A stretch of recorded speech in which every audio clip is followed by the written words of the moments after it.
Is part of the fabric of the city of Boston. There's now a new place to go to get those laughs in a familiar setting. Lil Chuck in the basement of the Charles Playhouse is now open. And for 4 decades, Sheer Madness called the space home. The improv comedy show closed just before the pandemic, but now the Revamped Club hopes to put Boston's long history of comedy in the spotlight.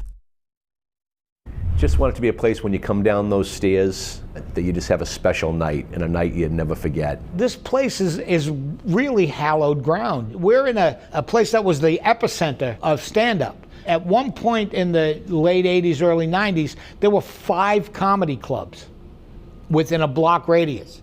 Tony V is just one of the Boston area comedians who can't wait to get up on the Lil Chuck stage. It feels like it's a place that should have comedy. It's tangible. It's made for comedy. You know, low ceiling, sunk down stage, you know, very intimate, the way comedy should be. It's almost like you're part of the act.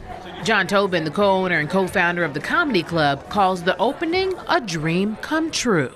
To have a full-time club in the theater district is just beyond my wildest imagination. It's a great privilege to have the space, but it's also an even greater responsibility. To have a glimpse into the future, you really have to have a respect and an understanding of the past.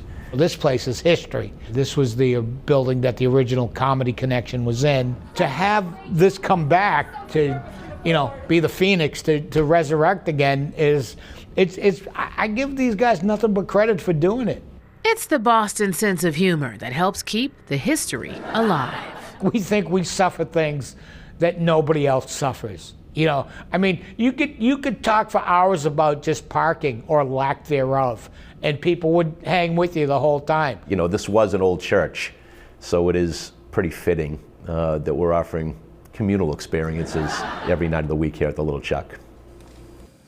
Now, right now, there are events scheduled through the end of the year, including a drunk take on Shakespeare, Dirty Disney, and Townies, a weekly show highlighting the best comics in Boston. Which one you picking, Drunk Shakespeare or Dirty Disney? Drunk Shakespeare feels a little safer.